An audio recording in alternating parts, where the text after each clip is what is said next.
Most people believe they have an income problem, when in reality, they have a spending blindness problem. Money isn't disappearing because they don't earn enough. It's leaking through habits that feel normal, justified, and even responsible. The most dangerous expenses today don't look reckless. They look like necessities. And that's exactly why they're so effective at keeping people stuck. What makes this even more unsettling is that many of these costs were once smart decisions. Technology, convenience, subscriptions, upgrades, they all started as tools meant to improve life. But over time, they quietly flipped roles and began extracting value instead of creating it. Without noticing, people began paying premiums for comfort, validation, and speed, while calling it progress. This shift doesn't destroy wealth overnight. It happens slowly, invisibly, and politely. And unless someone learns to recognize which expenses are no longer earning their place, no raise or side hustle will ever feel like enough. That realization is uncomfortable, but it's also the doorway to taking control again. 1. Status. Disguised as necessity. Most people don't realize how often their spending decisions are quietly driven by status, not need. They tell themselves the purchase is practical, justified, even necessary, when in reality it's designed to signal success to others. This kind of spending feels harmless in the moment because it blends in with everyday life. But underneath, it acts like a silent tax on future freedom. What makes status spending especially dangerous is that it rarely feels irresponsible. The item often works, looks good, and earns subtle approval from friends, co-workers, or social media. That approval creates a short-lived emotional reward, which quickly fades and demands the next upgrade. Over time, money that could have built security or opportunity gets locked into objects that depreciate quietly. Financially disciplined people tend to flip this logic entirely. They treat usefulness as the only metric that matters and ignore how a purchase makes them appear. This doesn't mean living cheaply or denying comfort, but it does mean refusing to confuse admiration with value. Once that distinction becomes clear, it naturally raises a deeper question about how many other expenses feel justified but don't actually move life forward. 2. Constant upgrades that don't generate returns. Modern marketing has trained people to associate upgrading with progress. A newer phone, a faster car, or the latest gadget feels like a step forward, even when daily life remains exactly the same. The problem is that most upgrades don't increase income, focus, or output. They simply refresh novelty. When the excitement fades, the financial cost remains. What's often overlooked is how small, frequent upgrades compound into massive opportunity costs. Replacing things that already work pulls money away from assets that could grow or skills that could compound. Productivity rarely increases because tools were already sufficient. The limitation was usually attention or habits, not hardware. Yet the story of staying current keeps people spending in circles. People who build long-term wealth tend to upgrade only when friction becomes undeniable. They wait until a change clearly saves time, increases earning power, or removes a real bottleneck. Everything else is treated as optional noise. That mindset quietly sets the stage for a more uncomfortable realization. How many expenses feel productive simply because they're normalized? 3. Subscriptions you don't use. Consciously, subscriptions are dangerous precisely because they don't feel like spending. A few dollars here, a small charge there, quietly leaving the account each month without triggering any emotional response. Because the amounts seem insignificant, people rarely question them, even when they've stopped using the service entirely. Over time, these unnoticed withdrawals add up to thousands of dollars that produce nothing in return. What makes subscriptions especially costly is their psychological invisibility. Once activated, they move from decision to default, and defaults are rarely challenged. Many people couldn't even list all the services they're currently paying for, let alone justify each one. Money that could be invested, saved, or intentionally enjoyed ends up funding digital clutter. Financially aware individuals treat subscriptions like employees. They expect them to earn their place. If a service isn't used deliberately and regularly, it's removed without hesitation. This habit doesn't just save money, it rebuilds awareness and control. And once awareness returns, it naturally exposes a much larger pattern of expenses that feel harmless, but quietly weaken momentum. 4. Interest as a lifestyle. Living on interest is one of the most normalized financial traps in modern life. Monthly payments make expensive choices feel manageable even when the total cost quietly balloons in the background. Instead of money working for the person ends up working to service past decisions. Over time, this reverses the entire purpose of income. The real danger isn't occasional debt, but habitual reliance on it. When financing becomes the default way to buy things that don't create value, future income is pre-spent before it's earned. Interest then becomes a permanent expense, not a temporary tool. This locks people into a cycle where progress feels impossible despite consistent effort. Those who build wealth treat interest with precision, not comfort. They use it only when it accelerates growth or increases capacity, never to support lifestyle inflation. Every financed purchase is evaluated by what it produces, not how affordable the payment looks. That discipline eventually forces a hard look at another overlooked cost: cheap choices that quietly become expensive. 5. Cheap. Products that don't last, low prices, create the illusion of smart financial behavior. Buying the cheapest option feels responsible, especially when it solves an immediate need. But when something breaks, wears out, or needs replacing far sooner than expected, the true cost begins to surface. What looked like savings slowly turns into repetition. This cycle drains money in a subtle but persistent way. Replacing the same item multiple times often costs far more than buying a durable version once.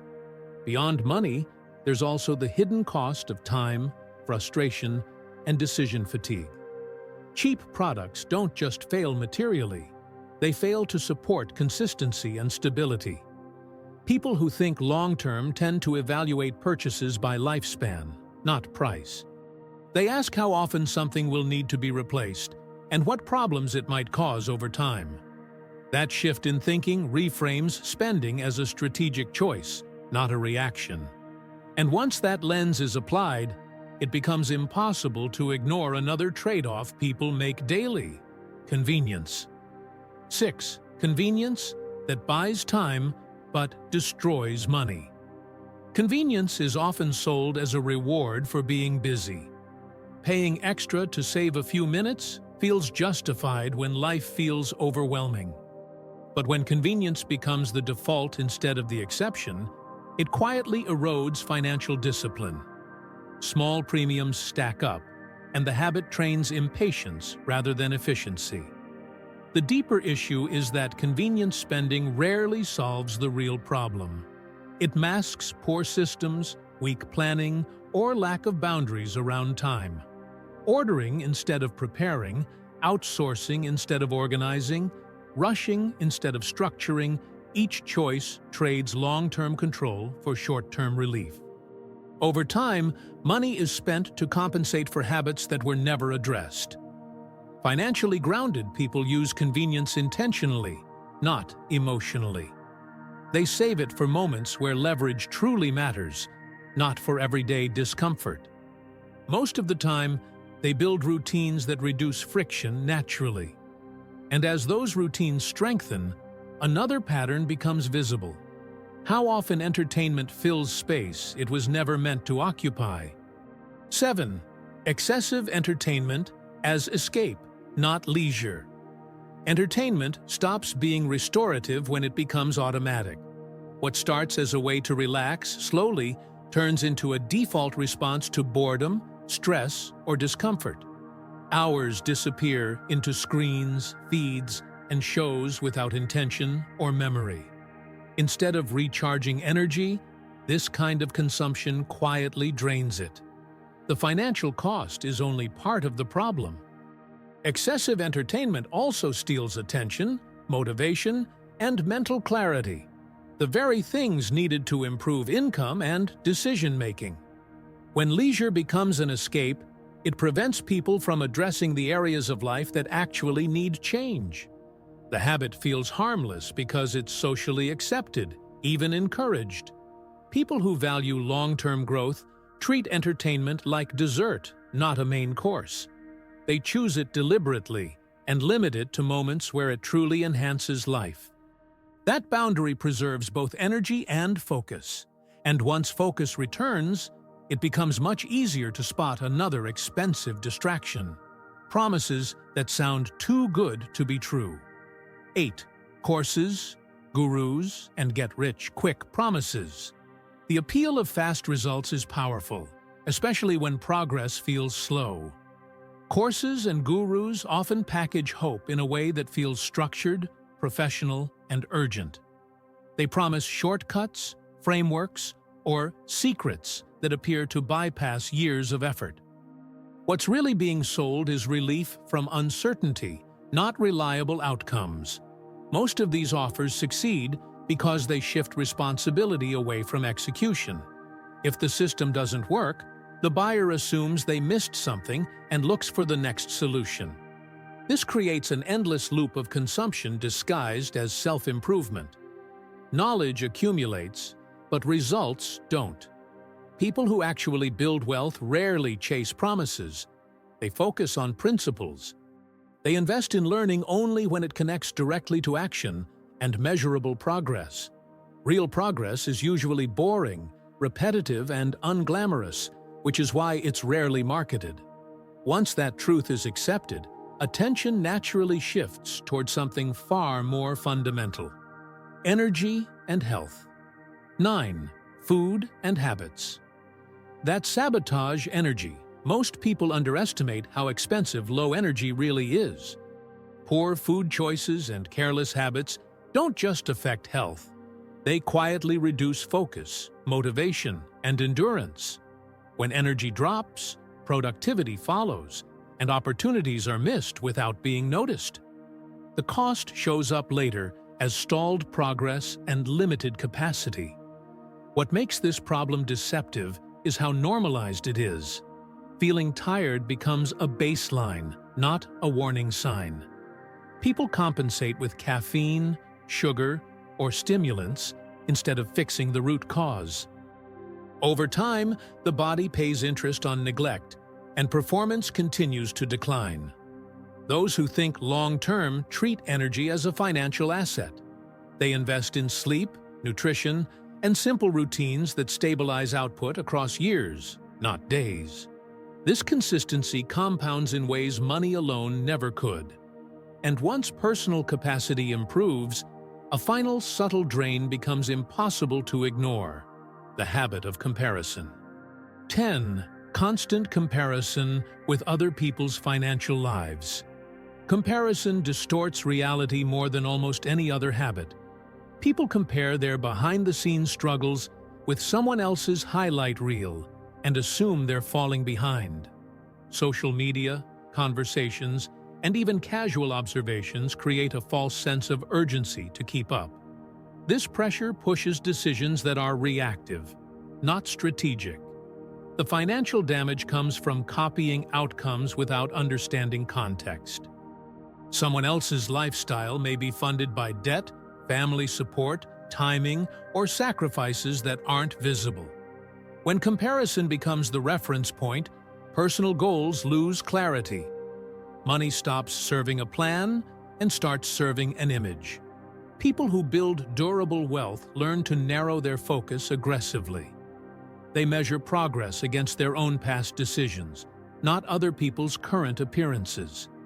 This internal scoreboard reduces anxiety and improves consistency. And once comparison loses its grip, a deeper sense of control begins to form, one that reshapes how every future decision is made. Most financial stress doesn't come from a lack of intelligence or effort. It comes from habits that were formed unconsciously and repeated long enough to feel normal. Once someone starts questioning where their money is quietly leaking, they regain something far more valuable than cash: clarity. And clarity changes behavior faster than motivation ever could. The real opportunity isn't in cutting everything or living with deprivation. It's in making money intentional again. When spending aligns with values instead of impulses, progress accelerates naturally. Small corrections, applied consistently, often outperform dramatic changes that don't last. The most important question isn't how much money someone makes next year. It's whether their future self will thank them for the decisions they're making today. If this way of thinking helped reframe even one habit, there's more clarity waiting ahead. Subscribe, turn on notifications, and keep learning. Because building wealth is less about luck and more about awareness applied daily.